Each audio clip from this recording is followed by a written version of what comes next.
My name is Versatile Poetic. For those of you who do not know who I am Windsor's inaugural Poet Laureate. I have an open mic that I do here the fourth Thursday of every month. So the next one will be January 22nd, right here. It's a Thursday from 6 to 8. So please come, it's a safe space. You can spectate or you can come perform, okay? Welcome to Luminous, a conversation in light and color. And also, I want to let you know, please come to the next art exhibition, which is called Living Inside, which starts January the 17th. So, Happy New Year. Happy New Year. Thank you so much. I would like to kick it off with a self-affirmation that I've been doing since April. And how it works, it is 4 snaps, 4 pats, and 4 claps. When you wake up in the morning after you're done brushing your teeth, don't forget your self-affirmation. Give yourself some snaps, some pats, and some claps. You matter, you are worthy, you are beautiful, you are handsome, you are enough, you are the sugar honey iced tea. So don't forget your self-affirmation. Give yourself some snaps, some pats, and some claps. Peace and love, and I would like to pass it on to Dana Monique, your moderator. Hello, everybody. Welcome. Just have some housekeeping. I'm gonna start asking these lovely artists questions. And if there is any more time for questions and answers, I would like for you guys to, there's a duct tape. The second one, if you could stand there, that would be great, great for us because Win TV is here and is gonna be involved in this. So I just wanted to thank you guys all for coming. And you guys wanna take a seat? Okay, let's begin, everybody. My name is Dana Monique. I'm going to be the moderator for this show. It's Luminous, a dialogue in light and color. Eddie, right here. I don't know how many people know Eddie? All right, yeah. And how many people know Alexandra or Sasha? Wow, Sasha, my goodness, got the whole family over here. So welcome. So Eddie is Connecticut-based abstract artist from Berlin who uses recycled windows, some mirrors, and is inspired by architecture and design. And Alexandra, Sasha, which do you want me to call you? I'm fine with Sasha. Okay, so Sasha is also a Connecticut-based artist who uses quilts and fuses together math into creating these wonderful pieces of art. I'm gonna leave it to Eddie and Sasha to give a little little introduction about yourselves and tell everybody one thing that you don't think they know about you. Here, Eddie. We're going to be swapping. Well, I wasn't sure because I have this mic and I was like, It uses for that, but it's Oh, not okay. for that. okay. Hi, everybody. Eddie Hall here. So if you look around the room, I'm the windows, not the quilt. So those are the ones I'm in. I work on recycled windows. I've been doing that for about the last 5 years. The one I was trying to go through, if you look at my bio, there's a lot of weird facts about me I include in there. But one thing that I think gets lost in that is I didn't really begin painting until I was 38 years old. This is like within the last, now I have to do the math. It's a lot longer than it used to be. I used to be able to say I've only been painting for a few years, but almost a decade, but not really, not traditionally long for somebody who can. I still have a hard time considering myself an artist or calling myself an artist, but I have been doing it a while. But this is, I think about 5 years ago, I stumbled upon, and I'm sure with one of the questions we'll get into it, the painting on glass and painting on windows as kind of my medium, and it really just that clicked. My style kind of clicked in conjunction with that. But no, I think that's probably one thing that most people don't know is that I really came to art very late in life. Thank you. I would also say that I also started creating art only in 2020. I was kicked out the art program when I was in school because I was told that I was too sick. So I definitely am, we are both, I guess, self-taught artists. Yes, and now Sarah. Yeah. Hi, I'm Sasha or Alexandra Wahl, either or. Some people here may actually know me from theater works because that is my day job. I work in theater in the backstage world, making sets, hanging lights, doing that sort of thing. And so my art is really actually fairly diverse. While I make these quilts and light them up, you can also see some of my smaller pieces in the pop-up shop there. I like making printers. I like writing. I even wrote my own one-woman show during the pandemic when I didn't get to make theater in other ways. So I really like to keep it varied in a lot of ways. Thank you. All right, back to me. All right, so let's talk about Luminous, the name. Where did it come from? I know that it means to emit light, to inspire clarity. So like what made you guys come up with this name? It's an amazing name. It's like the perfect name for this. I was about to say, I think it is. It's one of those things where with any of these things, it was a Zoom call we're going through, and we're kind of coming up with and brainstorming ideas for what the name of the show would be. I think one of the primary concepts that originally came up is that if you look at both of our work, there's a lot of color and a lot of light for this time of year. I think that's a specific reason they wanted to kind of slot us into the winter, is that this is really bringing a lot of light and the color to a time period that it's not really outside as much for everybody. So I think Luminous is, one of the ways we got into it. Anything you want to add to that? No, yeah, there was a lot of brainstorming, a lot of backing and forthing, but it was just one of those things that you just kept coming back to. Like, having said the word, it was sort of clicked. Yes. I have a question. Can you guys hear us without the mic? No. No? Okay. All right. So so we got to talk louder. I was about to say, can you hear us with the mic? Yes, we got to talk to the mic. Okay. All right. So Fair.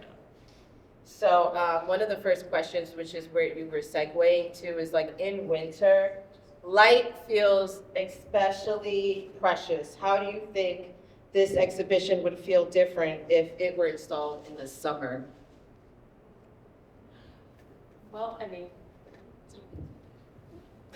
I think that contrast is a huge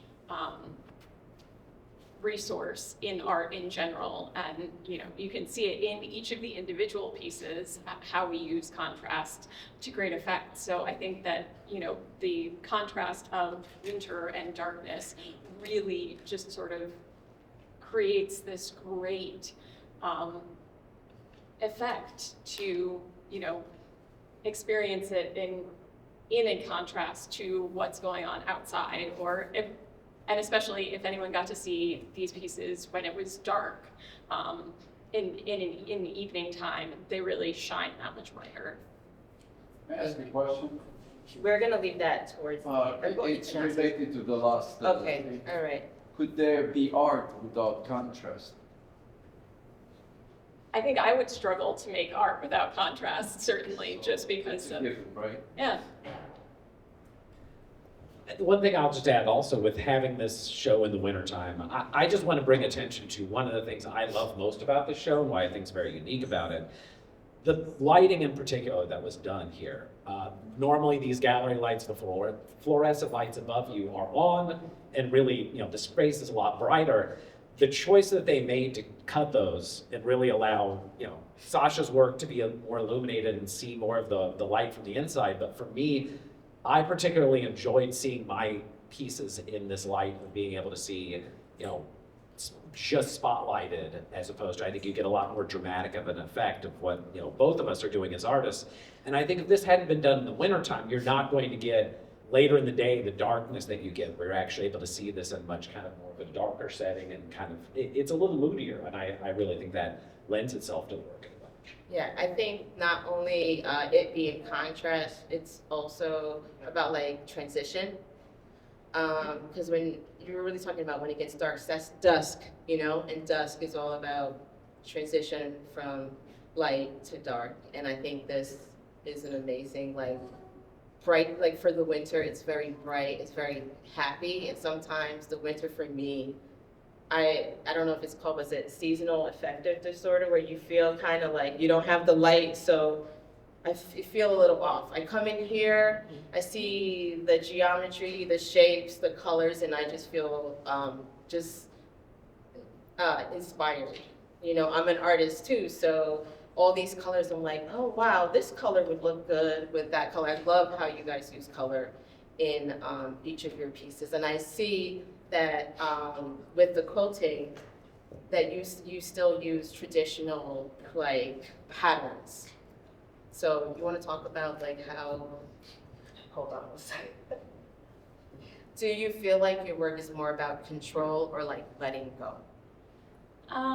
There's definitely a balance there. I do use traditional patterns, but I mean, as you notice that some of the light boxes are brighter than others. That's because I'm not going in and I'm not doing the math to the extent that I'm figuring out exactly what the lumens are that are going to come out of them. I'm planning that in that great detail. But I may go in and say, the black border on that doesn't really look all that good when it's lit up. So maybe I'll make that opaque and it'll be another element of contrast. Do you want me to repeat the question? No, I think we were talking about the control versus letting go. And I mean, I think it would come as no surprise to anybody here looking at my work. I'm very controlled the way I want to do things. I try to be very precise.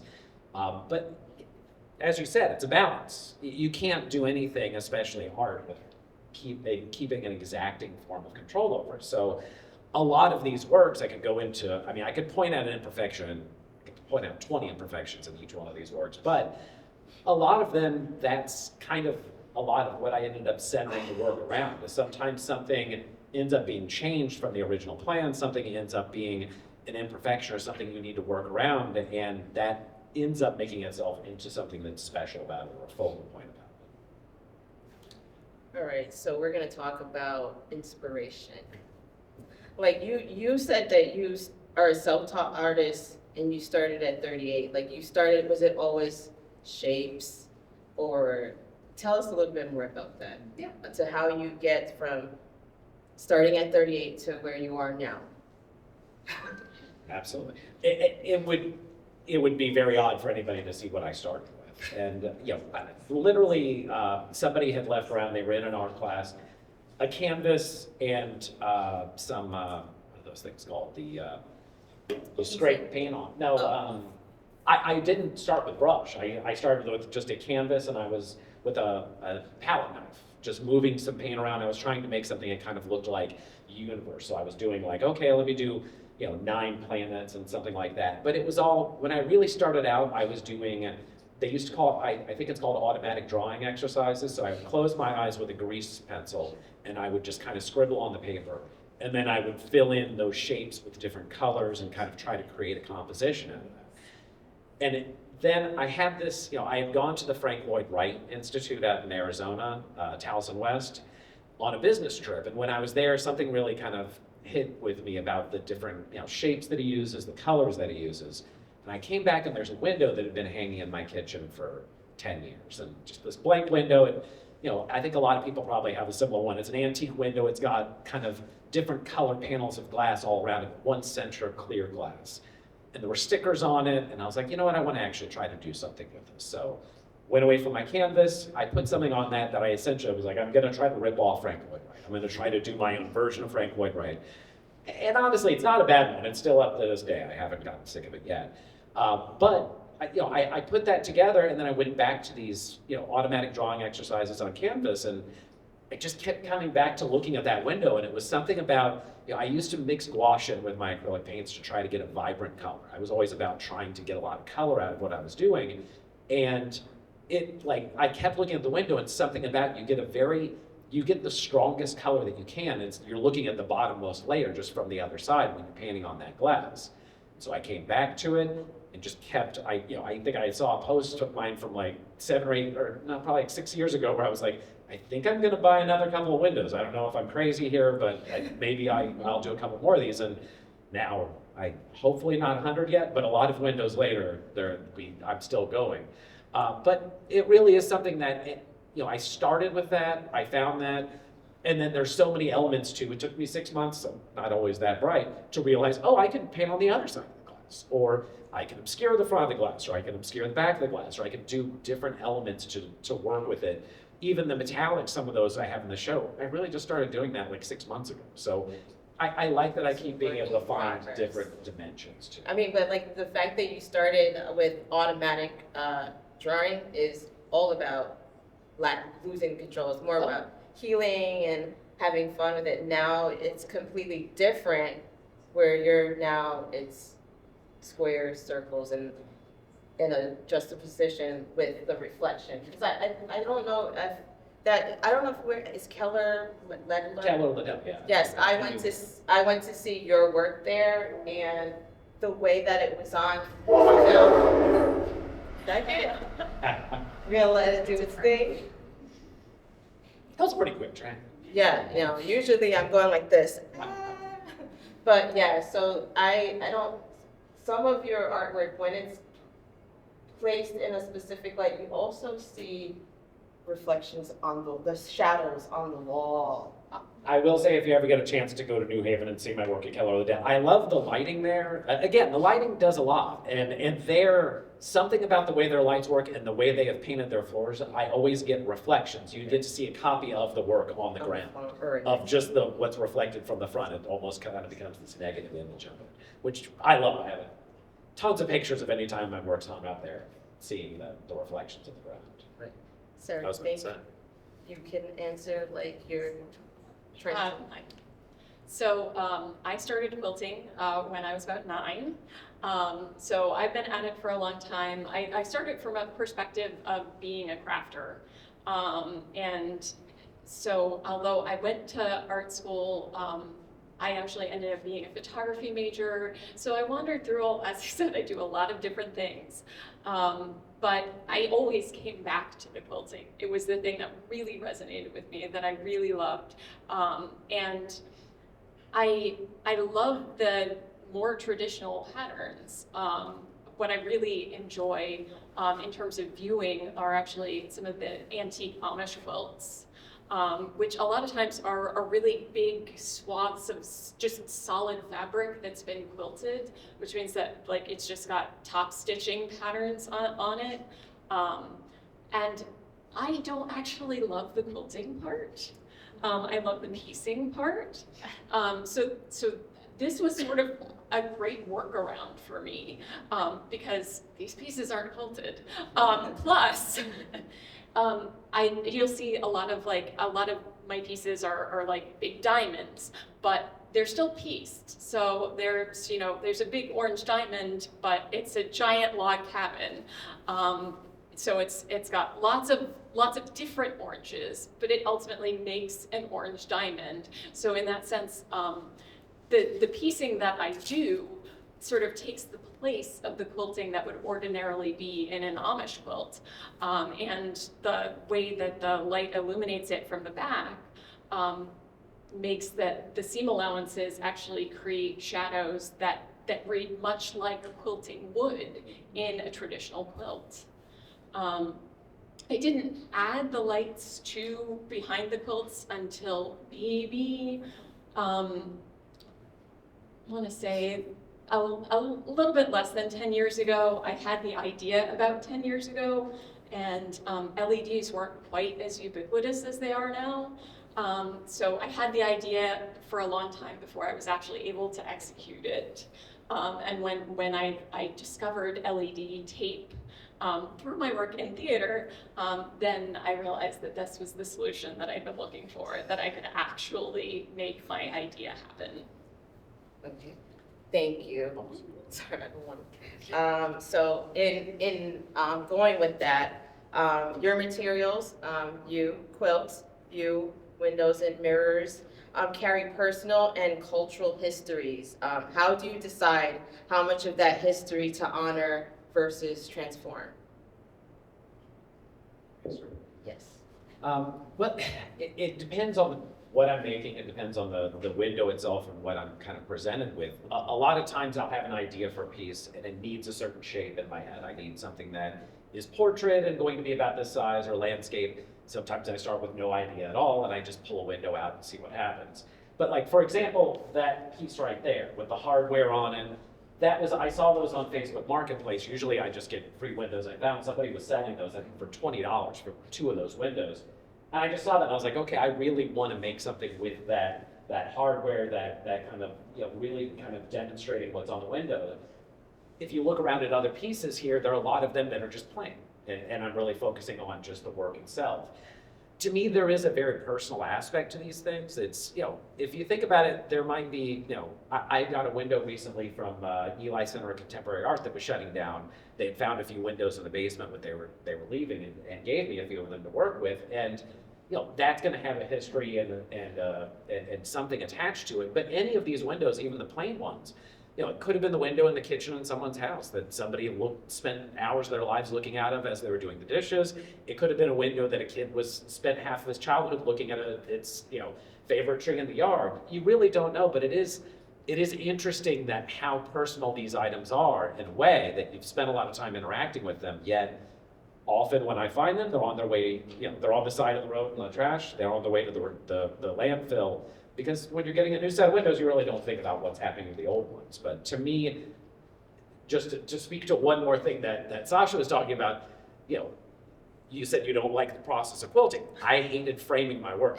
So this is one solution I figured to that, which is frames built in. I don't need to do anything there. It's part of it. And so for me, that is an aspect of it to where I am working away from something that I always disliked previously. But yeah. I mean, I like the history about with the Eli Center of Contemporary Art giving you windows. You're giving it a new life, a rebirth, renewal, and it has a new history. So you create your own history by creating each piece of work, and so that's what I saw. Now, Sasha, what can you answer that question, and do you want me to repeat it again? I think I can answer. All right. I think that I don't think that transformation has to stand in opposition to honoring of tradition. I think that there is an honor in the evolution of an art form and of giving it perpetually new interpretations and new life. Yeah. Thank you. All right, next question. In what ways do you feel you're rescuing or redeeming materials that might otherwise be overlooked? I mean, I think I just got to that slightly, but it is one of those things that I think I'm surprised every time I look around and I don't see more people doing this. I really feel like it is this thing. I feel bad where I see people buying expensive canvases and I'm picking something out of the trash that works for me just as well as that. It might not work for everybody, it might not work for everybody's style, but it is something where I really, I think there's a real beauty in what you can get working with glass and what you can create out of a window. And it is something that largely I see discarded. It's not something that is maintained. Every so often, like the original one I started with, you'll find an antique one in a house where somebody has it hanging up, but it's really few and far between. Most of them are going discarded. My recycling is perhaps a little less obvious, but I will tell you that pretty much all of the lumber that makes up any of the light boxes that are on the wall is reclaimed. It is what I like to call preemptive dumpster dive, which means that I walk around the shop at work and I look in the trash barrels that are set to go out to the dumpster, and I take anything from them before it goes out to the dumpster that would be useful to me. So these are actually built out of cut off and reclaimed set pieces, essentially. Thanks. How are you guys doing? You guys are doing fine? Okay, good. Just checking in. Okay, so you may have touched on this already about your process, but do you tend to begin with a fully formed idea, or do you let the materials lead the way? Like where does your approaches converge and diverge? I feel like I'm always starting. But Yes, it's fine. It's just, I hate to do this because we're on TV, but if people look kind of over towards there's the big giant one right next to the one with the black frame around it. That larger piece, I started with nothing. I just brought that window out and just kind of, it was what I came up with. The one to the left of that was based on a photograph of a Norm's Diner in LA, and I really did kind of keep to the shapes and the colors of what it is. The one even further left of that is a building in Kyoto that I saw that, like, I just found a picture of it and just wanted to recreate kind of the architecture of it. So, I'll start off with a plan sometimes in my head of like, I want to make this building, or I want to make this design or this specific thing, but you always end up kind of moving and varying from that idea. I use the concept a lot of times. I used to work in the music business, although I was never a musician or anything like that, but I always kind of bring it up when I'm talking about like ongoing works with my girlfriend. I'm always like, I need a hook. I need something to this. Like, I get it, I have a plain design and it's what I planned out, but there needs to be something, a focal element or something that's not expected, because right now this is exactly what I would have expected myself to create. So I start off with some sort of idea of a plan, or sometimes nothing, and it ends up just coming together. But no matter what, that plan has to, I feel like you end up kind of have to vary from that. Okay. At least in the way I Sasha? I would say, again, yes, it varies. I usually start off with an assortment of fabrics that I like and an idea for a pattern that I want to make out of them. But there are also times when I've already made pieces with a palette of fabrics, and I have leftover scraps, leftover half square triangles, like this one over in the corner, the black and white and blue on the bottom. I have a number of pieces that are that black and white and blue that are in varying sizes, because I have a giant quilt that was that palette, and I had a lot of leftovers from it, and I wanted to do something with them. I also sometimes, even start with, because I'm starting sometimes with LED panels, if they're prefab panels that have a specific size, then I will actually look at what would I need to do to make a diamond that size in order to then stretch it around a prefab panel. Or I have giant ones that I make until I'm done with them. I decide if it needs a border or not, and then I light them from there. Wow. I'm a wimp compared to the two of you, because if I'm like an intuitive artist, I go with the flow, and if it's not going with the flow, goodbye. So I love the fact that you guys continue to push yourselves and go the extra length to create your works of art. And so now, how do you guys navigate the line between like being spontaneous and being in control? Sometimes it's dependent on the materials. Correct. So here. I'm gonna start with Sasha. Okay, right? So I mean, we've sort of touched on a lot of that in terms of, making adjustments as you go. I also, have to say that there are plenty of piles in my studio of things I've started in various capacities that I either intend to get back to at some point or have just completely lost interest in. And there are times when, especially with the nature of stretched boxes, there are times when I've built a box that I think fits the quilt and I start to stretch it and it gets completely deformed because I've overestimated how much stretch I'm gonna get out of it, and it just looks horrible, and I'll take it entirely off, and either I will make a new box or I'll put that in the corner and say, I'm bored with that, let's not do that one.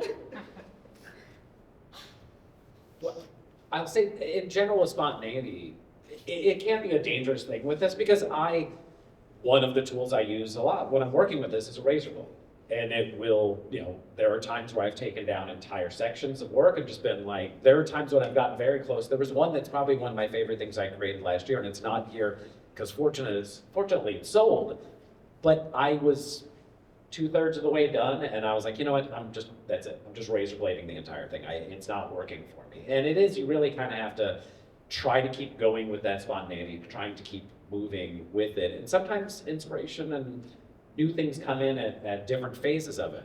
For example, the one right over there that kind of has that red dot in the center of it, I was working on it. I just had the idea of a pattern based on it. The New Britain Museum of American Art, there's a bench that actually has like a sun pattern kind of going down with rays. I was like, I like that pattern. So the back was already made with the blue and white in that pattern. And it was during that big eclipse that happened a few years ago, and I accidentally looked at the sun for no good reason. And I'm not always the brightest person on the face of the earth, but I just glanced up at it when I was outside, and then I'm also a little bit of a hypochondriac, obsessed with the idea that I had hurt my eyes. And I was like, it hurt and something. And so that really led me to make the rest of it this kind of red and blue and white kind of color palette to kind of reflect. That's why it's called retinopathy. It's got eye damage. So again, I thought of giving up on that entire work entirely, but then I was like, you know what, actually no, let me keep going with this, and actually I have an idea of what to do with it now. So sometimes it's just time and in conjunction with song. Say if you see a piece right now, you're like, I can add to that. Do you guys, would you add to a piece that you consider finished? Sure, I don't think they're that sacred. I'm really intrigued by sort of the layering, especially that is in Eddie's work, and the shadows that get created, and I am starting to think about like ways in which to create shadows within the light boxes beyond just the seam allowances, and what would that be, and would it be something even potentially interactive that you could alter the shadows? So there's always, as you were saying, once you find a general path that you really enjoy, there's always sort of like new nuances to explore. And I don't think that necessarily that needs to be in a new work. It could be an adaptation of an older work. And I've had it happen a few times in my work. I will say there's not a lot of times where I go back and change things after the fact. I've had one piece break twice in shipment, and I recreated it the first time, and then it broke again, trying to be taken. I was trying to get it to my sister in Florida both times. I have the broken piece of the one in my house still right now to try to make the third version of it. But I had another one that I was sent to her as well that also got broken that I recreated, and I actually have, it's the flower one right there. That design is a recreation of a design I did years ago and then redid it just kind of based on a picture and kind of wanted to come up with the same thing. But usually, once I work on one piece at a time, I know a lot of artists will have 20 easels and kind of pick one up here and there and add pieces. I start something on my easel, and then once I start it, I have to go until it's finished, and then I'm done. And then I usually consider it done. Just recently, I have a piece that's in a show coming up that I finished and I never liked. It was like my least favorite piece, and I was like, you know what? I actually went back and redid it for another show because it never really was done to me. I just kind of had moved on from it. But for the largest part, once they're done, I don't ever consider going back to them. Thank you, Eddie. Alexandra, this is specifically for you. Quilts are often seen as practical objects. What drove you to challenge and experiment on that narrative? I mean, I think it's the narrative itself. I think I was, as I said, I had this notion to add lights behind the quilts, in part because I was working fairly traditionally with just pieces laid out for a potential quilt on a flannel board. So I just had the pieces stuck on there, and it was movable. So I moved it in front of a window, and suddenly I thought, ooh, that looks kind of like stained glass. Wouldn't that be cool? And so, you know, I had that notion, but then I also thought, you know, that would be a great way to sort of push the bounds. Quilts get so segmented into their own little world of I mean, it is getting better, it is getting more immersed into the art world, but it still tends to be its own sort of secondary segment, and I felt like if these were clearly not able to be practical items, then there could be no denying that they were art objects. This is another question, but this is for the both of you. Eddie, Alexandra incorporates light as an active element in her quilts, and Eddie's windows carry a relationship to light. How does seeing light handled differently influence how you think about your own work and practice? So, like, using his work, what do you think, and vice versa? Well, I mean, certainly looking at it, we both have a different approach to how we interact with light, and the illumination of the quilts from behind really is, it's emphasizing certain elements of the design. And I really am intrigued by what you said about the idea of putting in something blocking the light from the inside on, you know, if you had certain diamonds, just certain segments of it aren't lit, but it really provides a different opportunity. I've always tried to seek that, and, you know, it's a little bit, I think, more difficult to do from, well, not difficult, it's just different. I think in the approach of it, I always try to exude light from the inside from my work, but it's hard to convey with glass. And so, you know, I'm glad when I see them lit this way, where I do really feel like the light is coming from within. But, you know, this has made me think about whether or not when I try to backlight them, they never look, you know, you can't get the brush strokes exactly right. So I was like, maybe I could backlight it. I also could front light a little bit, and I've thought about doing that as well. But no, it definitely, what you've done is added a whole dimension to something that if I can try to emulate that in the future, it's certainly admirable. And, you know, if I could try to figure out how to do it, I can. I think the way that they're lit, as you pointed out, it's almost like being edge lit, which is how a lot of LED panels are constructed. And I think that would be a really cool thing to explore. But you don't need more ideas, because none of us need more ideas. We have too many ideas to ever pursue as it is. But you know, as I said, I have maybe a couple where I've actually specifically made a block or a border like entirely opaque. But I haven't done a lot of work with intentional opacity, and I really do. I love the way that, you know, like on this one, you've got the black border on the front that makes it just that much more impenetrable in relationship to what's coming from behind. So I would love to be able to explore that sort of relationship. All right, thank you. In regards to that, what do you want people to feel the first time when they see your quilts glowing in a darkened space? Generous. Well, I hope that it's a pleasant surprise. That's really what I'm going for in general, is it's kind of not popular these days to say you want to make something beautiful. But I really want to make something beautiful. And I hope that everyone finds it beautiful and that it's gratifying. For you too. Okay.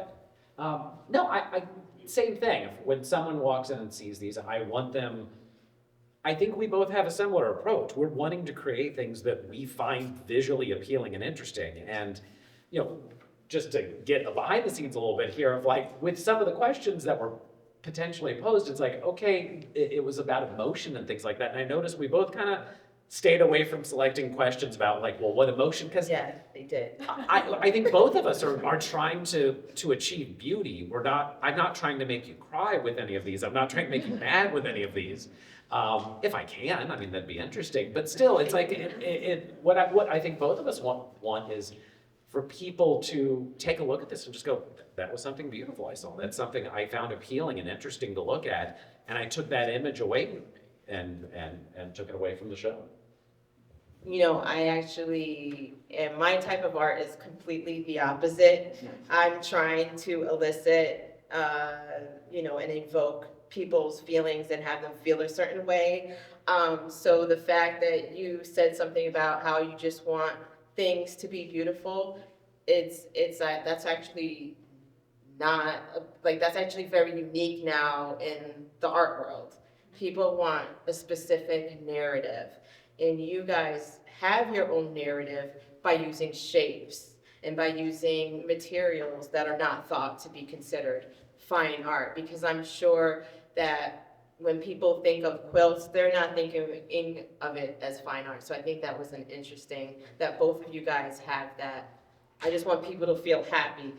That's not how I do my art. Like, I want people to feel sad. I want people to feel it because and I want to tell a story. So that was like another reason why I was like really excited to hear about your process, where your inspiration is, because my inspiration is actually pain.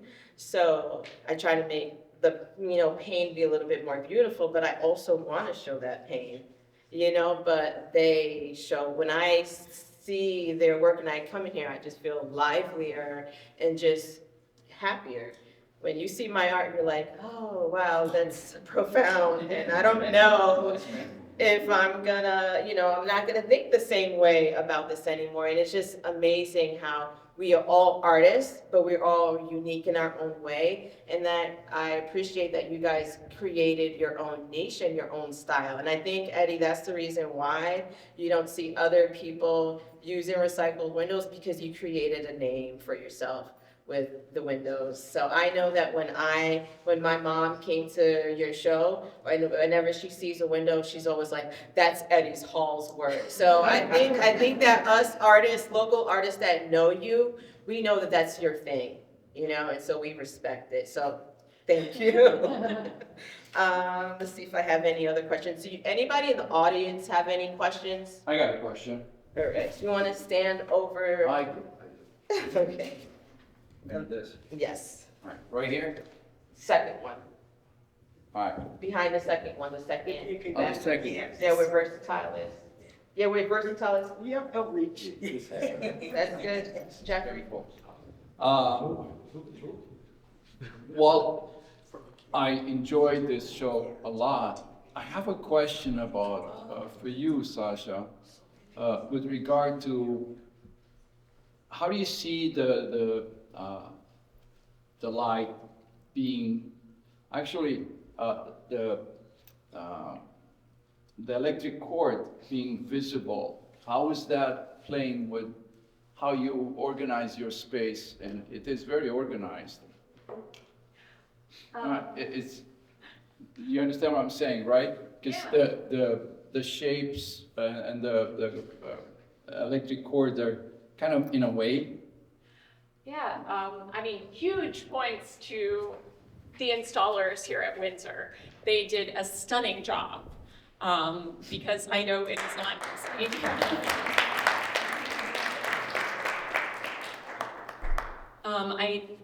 I have tried at various times to buy cords that are fabric cords that have, black and white and go with them, go with the pieces and are kind of interesting in their own right. But ultimately it's a means to an end. And, if someday they ever found a permanent home and an installation, I would love for there to be no cords at all and for it just to be, installed in the wall on top of a box that powered them. But, for the purposes here, that Windsor did a great job of making this work. Thank you. Awesome. All right. So another question to the both of you. What has creating these works taught you about yourself? I think the works here, I'm still fairly early in my art career, and a lot of these works date back, the one over there based on the norms was one of an early work that I did. I'm still, like I said before, I have a hard time saying that I'm an artist sometimes. Like it's not something that is very easy to just take on, especially as a self-taught artist, especially as somebody who's come to it late. So for me, creating these works and the processes of creating these works have taught me about myself that, I really am someone that can look at an image and at least come up with my own interpretation of it, and hopefully it's interesting and appealing to people, which they did ask me to come here and put up my work, so I guess it was appealing to some people. But it's still one of those things where I still have that doubt within myself of, is this work worthwhile to create? Do I want to keep doing this and creating this? And to me, I love doing this. I love the work that I've created. Every morning I wake up and when, I will make a cup of coffee and there will be a cold cup of coffee there. What advice would you give your younger self just starting out as an artist? I wouldn't be that much younger. But no, I think the crux of the question is what advice would you give a young artist? Which really, for me, it went into a little bit of what we touched on earlier. It's like, move towards your strengths. Move towards what you like, what you love about your completed work. With my strengths, framing wasn't my strength, so I moved towards something that didn't involve framing. Trying to enhance color and work on an acrylic palette wasn't working for me. So I found something and it worked for me, and I could just have easily said, well, that's not traditional. Don't do that because that's not what everybody else is doing. And instead I said, okay, no, I like the way that looks. I like the way that's coming out, and I follow that. And I think really just kind of following what you love about this. Honestly, at the end of the day, art's a very hard thing to do. Art's, it's not, you don't get a lot out of it other than the work you create and what you feel out of that and what other people feel out of that. And so, go towards whatever brings you that at the end of the day. That's an excellent answer. Yeah, I would have to concur with that in terms of just encouraging my younger self to do what you actually enjoy. There is, as we've discussed, there is a sort of general inclination, and especially having actually gone to art school, there's a push to sort of create work that has weight and meaning and, pushes a message of some kind. And sometimes, that's not what you want to be doing. If that's not your thing, then don't make it your thing. All right, so I'm gonna ask one last question, and then I'm gonna leave it to Versatile. If you have any questions, you can ask, or you guys can. You have one question, Walker? I do. All right, so let me ask this last question. And I'll walk over and take. All right, yeah, okay, awesome. All right, so, okay. I'll ask Eddie one question, and I'll ask you both one question. Eddie, the last question I have is, you've spoken about transforming pieces of someone's home. How does that personal history carry into your art? I think, in general, I try to take the value of these objects as being formally part of somebody's home. And I'm trying to give them a significance from that. I do have specific pieces that I've created of buildings, and ideally in some places I have created things of a building where the piece was from that actual building itself. I don't have any of those particularly here, but it is an interesting thing. Most of these I'm receiving from the trash or from Facebook Marketplace. Somebody got all their windows replaced and they're wanting to get rid of them. it's hard to know the history behind them, so it's almost, you have to go with what that conceptual imagined history is of a home, of a house, of someone utilizing a window and looking out of it. There are some special instances where you actually do get some of that history with the object, and you can try to carry that into it. Some people have given me pieces from, buildings that they were having taken down. A friend of mine, they had a lake house where they had it taken down, and they kept the windows, and they want me to do that. Those have been sitting in my house, and I still need to finish them. I'm bad at commissions because I just make what I want to make. So it's one of those things where and I didn't speak to this earlier, there's a weight to an important window. Like up there's one by the front that's on an old window from a 1800s Pennsylvania reformatory that someone gave me that worked at the Wethersfield Library. And I have 20 of those windows, and every time I get one of them out, it's paralyzing because there is some aspect to it of like, I don't want to screw this up. I'm given this window over there, and I don't want to make something on it that I think is mediocre or bad because that's a special window. I'm not going to get that back. And, it's interesting because sometimes I'll put something on a window that, is flawed, and, the red one over there that I really like that looks like the one with the eye damage, the retinopathy one, that one is actually cracked on the top, and I put it up just kind of as a lark because I was starting this idea, and you never know what it's going to turn into, so you might start with a kind of flawed window and end up with what is an imperfect piece at the end of it, but it is really hard when you're trying to give homage to something that is a special item when you're creating. All right, one last question for the both of you. And that is, how do you want your work to live in someone's memory after they leave the gallery? I think I'd like it to be a pleasant memory of visceral enjoyment. As we said, I'd like for it to be something beautiful that lingers. I love that. I mean, at a baseline, what you said, the fact that if anyone left it and it's in their memory, honestly, that's half of the point right there, is that if you've left and you saw something here that later you're like, remember that thing that was green and kind of had the gold on it? Whatever it is, it's something. It's influenced your thought. It's done something. And again, hopefully it's a pleasant experience. It's something you enjoyed. I think both of us work in beauty, so in a way, I can't imagine you coming away from it with listen, honestly, I'd be happy if one of you later today was like, I really hated that one painting. At least it made an impact on me. Yeah. I will say that as an artist, when people finish, like when you finish your artwork, and a lot of people are like, oh my God, that's so amazing, that's so beautiful. You're like, can someone else say something other than it being beautiful than amazing? Because I don't know what that means anymore, right? So I appreciate that. I am going to now conclude asking you questions. Thank you guys for taking your time out of your day for meeting with us.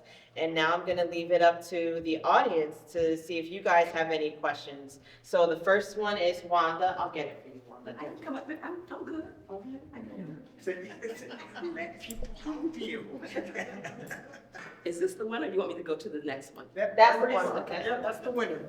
This is more of a comment. I'm so familiar with Sasha's work from the Hartford Public Library, where she was on the art walk, and have bought some of her pieces. But I'm not sure if you realize the historical perspective of some of your work. When I look at the work behind you, Log Cabin, when I look at some of the other works, Flying Geese, and those of you that are quilters, you guys know about those quilt patterns. But as an African American, those quilt pieces were instrumental in the voyage of slavery. So when someone saw Flying Geese, it was a directional piece of information. Or if they saw Bear's Paw. And I'm so glad that you have introduced those kinds of pieces, those representations in your work. There's a great book called Hidden in Plain View. And a lot of quilt patterns, and the name of the story behind those patterns are in that book. One of these days I'll find it, I'll probably give it to you, because it's really an interesting book. But I love your work, and I love it. Just one of the reasons I love the color, But then it's that historical perspective that you've used in your work.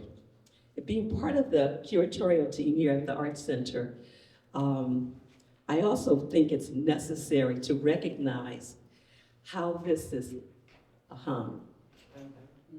When I came to the opening, I told Sue, stand up. Yes. Stand up. I always wanted to see you build because Sue and her team are gifted in hanging. So every time you come here, you're going to see something hung in a beautiful way. Now, when I came to the reception, I said, Sue, I don't know how you did this because it looks very complex to me. I would not have been able to put the things that the hanging team of the curatorial team, how they put this together. I could not even dream of the beauty that it evokes in me. So I think it's important to give her, Kathy Ducey, I'm not sure she's still here, that whole team, they are an amazing team. And I hope that every time you come here, you'll notice that the hanging of it is in of itself is an art form. So thank you both for being here, and your work is so awesome. This is one of my most favorite exhibits. Thank you. Thank you. Does anyone have any other questions or comments? All right, so we're gonna go with you and then you. Go ahead, yeah. First of all, you're next. Okay, I don't know if it's a comment or a question, but I don't know if both of these works seem to be religious because of how it's illuminated. It looks a lot like how a lot of church art is Yes, either like on stained glass. glass windows. Exactly. Yes. Exactly. So I don't know if that's intentional or not. I think it'll be better if it's not intentional. Getting versatile and then. Yep. I mean, I would say it's not intentionally religious, although I am trying to, hearken to the tradition of stained glass, which is often associated with churches. No, I think that's the thing I get as well a lot, is stained glass. If you're going with any effect that looks like that, there is a religious element to it. I myself am not particularly religious. It's an interesting thing though, I keep, the one on the end there, the one with the kind of red cross on the top of it, Yeah. that is a church in Montreal I was driving by. It's like, I have a tendency, I've painted a lot of, I can't remember the name for them, but the things at the top of the churches, I don't always have the cross on them, but like the carry-on. Steeple. Yeah, the steeple, yeah. Those items, it's like, I'm always obsessed with, I think being obsessed with architecture, you always have to also be very interested in churches, because for the longest time, that was the most, the building that would be the most effort and expense was put into, so they're the most elaborate for older buildings. Thank you for your comments. Do you Let want me to? ask a question. Would you consider all of the art here to be abstract as opposed to what you might call realistic? I mean, I think abstract is actually more like drawing away from the immediately identifiable, whereas I think it's even a step beyond abstract for me in just purely formalist and just about the shapes, not even trying to abstract from anything realistic. Well, many years ago now, I was in the Metropolitan Museum of Art in New York City with my daughter and her husband and his parents. And Dr. Monica, I spoke to him and said, well, I'm not too much for abstract. It doesn't mean too much, or I can't enjoy it. He said, I said, I'm more like a picture or something that's realistic. And he said, do you like music? And I said, yes, I enjoy music. He said, well, music is really abstract. And if you like music, then in the same way you should like abstract window boxes or those and so forth. So for what it's worth, think of music as a way of enjoying these beautiful pictures. And just to respond to the abstract, myself, a lot of them are of images, some of them are just pure abstraction, they're just pure ideas and images. But, a lot of these you're looking, it's just a building, and I've taken elements and tried to modify the shapes or the colors or things like that, but there is some realism to it, but I largely look at abstraction. Just wanted to make a statement. When I had my open mics here in November and December, from 6 to 8, we dimmed the lights, and it was beautiful. It was illuminated. It was very, very nice. And just a question, as another artist to another artist, we'll send in your love. Don't forget to give yourself some snaps, some pats, and some claps. You deserve it. What's coming next for you two? Any more art exhibitions and whatnot? I'll pass the on. Well, Eddie's very busy. I keep busy. I keep busy. I mean, I have a lot of shows that, I've got a few things at Silvermine next month. I've got let me just speak to one thing, which is that I have kind of a personal mission that is not able to be accomplished, which is there are a lot of public libraries in Connecticut that have gallery space and hanging space, and a lot of it's underutilized. You go to a library and you see nothing on the walls. And I've kind of, the first show I did was at Berlin Library I live like maybe a mile away from it. And they have about 60 feet of gallery space, and it's usually not occupied. And I put up a show there, and I got a lot of really good feedback from that, and I really enjoyed the experience. A lot of people saw my work in the community that I think I wouldn't see here, or I wouldn't see in New Haven at a gallery or at another gallery nearby. I think art galleries are very, people find it very hard to engage with. They wonder whether or not they're even allowed to come in, or if they need to pay to go to an opening, and little do they know most artists would pay them to come to the opening. Yes, exactly. But at a library, there are all these spaces, and I'm kind of trying to make it my personal project it could take me 20 years, but it's probably never going to actually happen. But I'm trying to show at every library I can in the state of Connecticut. So right now, I'm in Columbia, and I'm going to be in Avon next month, and actually some people contacted me from Bloomfield and wanted me to put a couple of pieces there. So I'm very busy with that right now. I'm trying to keep it to like one every other month, and they kind of stacked up on me here a little bit. But that to me, I'm passionate about libraries. I'm passionate about that open space and availability of resources and information for people. And so I think bringing art to that is, a really important thing. And to do my part with it, I at least want to try to bring to light that it is a place that, to really that where art can be showcased. It's a different clientele of people too, and they have different ideas and different, so I could see that, but I don't think you answered that question. So you never impacts me.